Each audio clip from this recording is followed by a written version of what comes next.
So here's something that a lot of you guys don't know about me.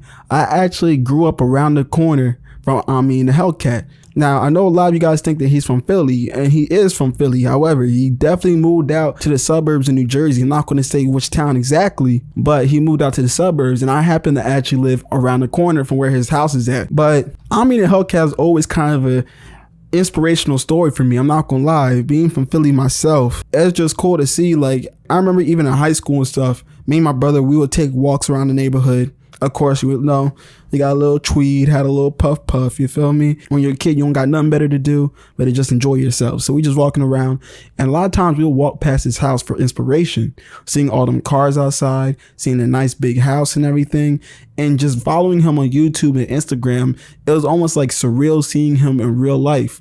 Now, granted, I never met the man in real life, so that's not the impression I'm trying to give off. However, seeing all the cars, seeing all the flexing, seeing all that, it was inspirational for a young dude like me and my brother.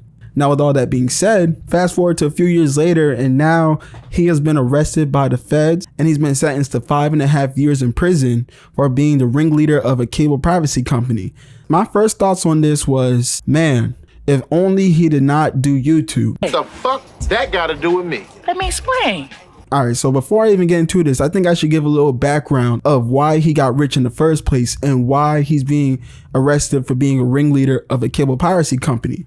So back in 2019, before he became the big flexing, super rich appearing YouTuber, he originally was just a dude trying to hustle, and he really started in the streets. Now, he claimed he was making a lot of money in the streets. I'm not sure about his street validity. I don't know much about that. But what I do know is that when he made the switch to selling Fire Sticks and making his IPTV product, that's when his money really started to come in. At first, he claims that he started selling modded Fire Sticks back in the day on eBay. And this is back when modding Fire Sticks was kind of a new thing. I remember the jailbroken Fire Stick. Man, I even had one freshman year of college. I had to find a way to watch sports, watch my favorite shows and everything. And who was trying to pay cable? I certainly was a broke college student that was not trying to even pay for a Netflix subscription every month.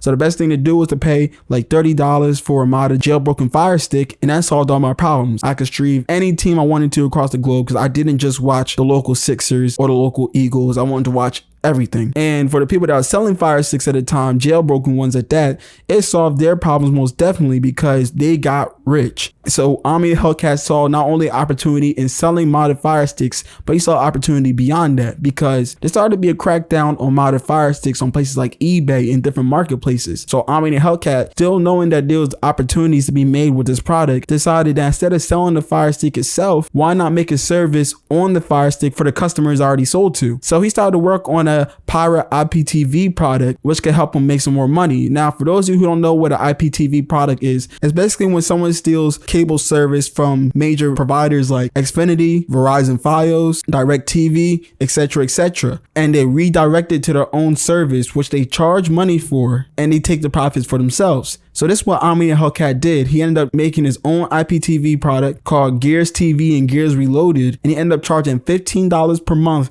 for every person that wanted to buy it. On the front end, he's making money by selling the Fire Stick for maybe $40, $50. And then on the back end, he's making money from these customers forever and just keep making that money and keep making that money off a product that's not really his. All he's doing is just redirecting cable service. So he redirects the cable service. He sits back and gets paid while people who don't want to pay tons of money for cable is able to pay him only $15 a month to get all the channels that they want to worldwide. Now, this sounds like a smart idea for a legal activity.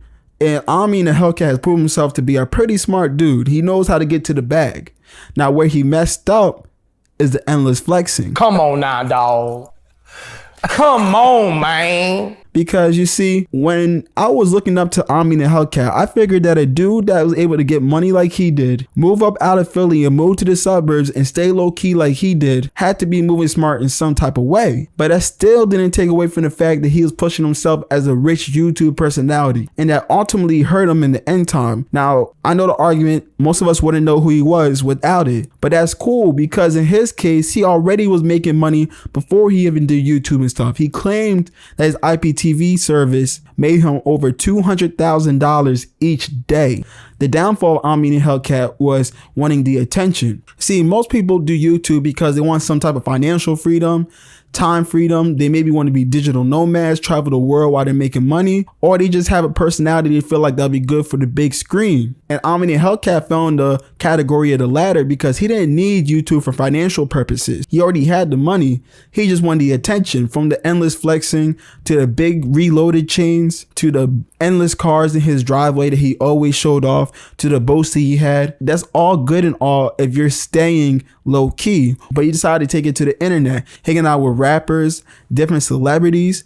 It came back to haunt him in the end because this whole time the feds were watching him going into interviews talking about how he made his money, how he came up, how he got so rich, because that was the question that was asked over and over again. As people are seeing all the endless cars, all the endless jewelry, people are going to do the research and try to figure out how you make money. But it wasn't very hard to figure out what he did because he went to interviews and literally told people how he made his money. And he claims that he didn't understand the severity of his crimes. But again, he kind of had to. And even if he didn't know going into it, he had to know after, because this is not the only situation he's dealt with. He's also been dealing with heat from Nike for his shoe collection, closely resembling that of Nike sneakers. What's wrong with you, bro? What the heck?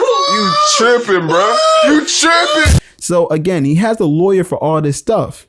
So now this is the point that we're at. Not only is he being charged with conspiracy to commit copyright infringement, but he's also being charged with tax evasion and fraud.